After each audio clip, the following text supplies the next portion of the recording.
Let's see, is this thing on? Perfect. Morning, team. This is what we're doing this morning. We are starting another project. It's gonna be a media shelf, or I'm calling it a media shelf. It's hopefully gonna look something like this. And a friend of mine from the gym asked me to make it. It's just gonna sit below their TV so they can put their Apple TV and their VCR, well, nobody really has VCRs anymore, but electronics for your TV under it. And it's a cool idea. He found it online and just kind of wants his own version of it. So that's what we're gonna start on today. We'll break down this plywood. I've got one sheet of 3/4 inch maple. I think that's gonna be all we need. Typical 92 nails fashion. Didn't measure it, so I may have to make it around the Lowe's. Good morning as always.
Okay, so we've got, these are gonna make up the ends of the shelf. These are gonna be the open ends, like you see in the picture. We mitered those together. We've got our bottom over there. Actually ran out of plywood, so I'm gonna have to cut the top again out of another sheet of maple.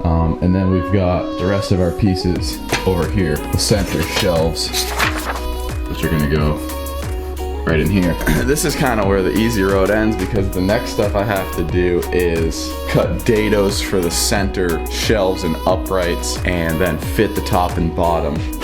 So this morning we're gonna have to use our brain a little bit more than yesterday. It's not just all cutting and stuff, but it's not bad, you know. I guess what we'll start with is I might just organize myself a little bit, try to get a little of this cleaned up.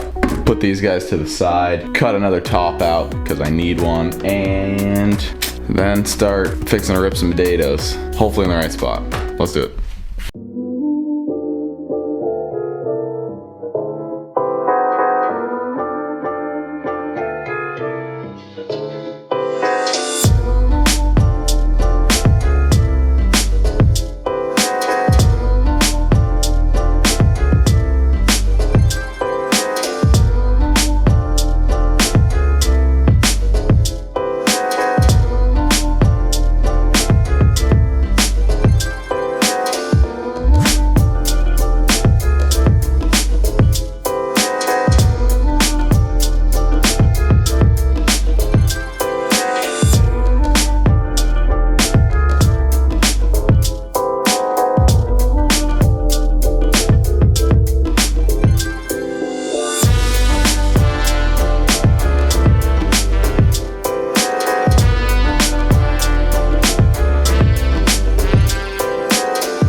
got our basic shape put together.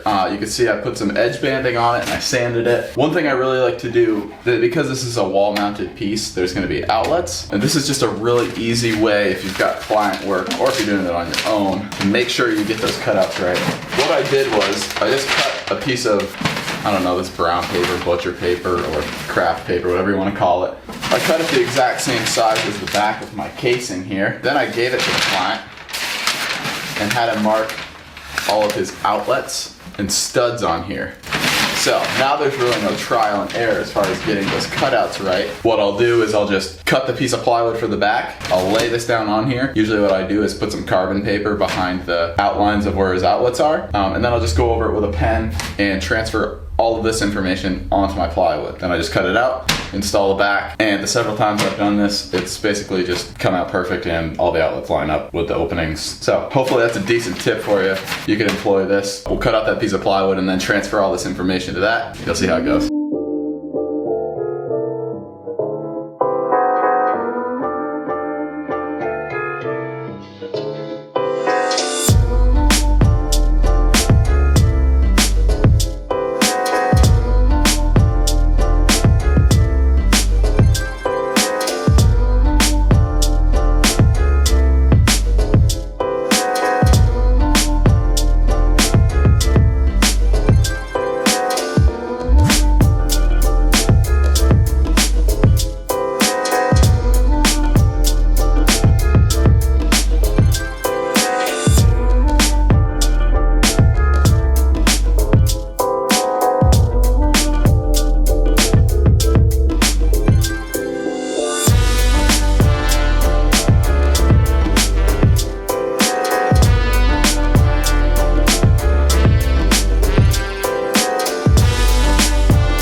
Alright guys, that's it for this one. I finished this off with 3 coats of poly and a coat of wax, and I'm really happy with the way it turned out. This thing is on its way out the door. I will have plans for this project. Stay tuned for those. If you like this video, go ahead and hit that like button. Subscribe if you're not subscribed. Remember, always trust your guide.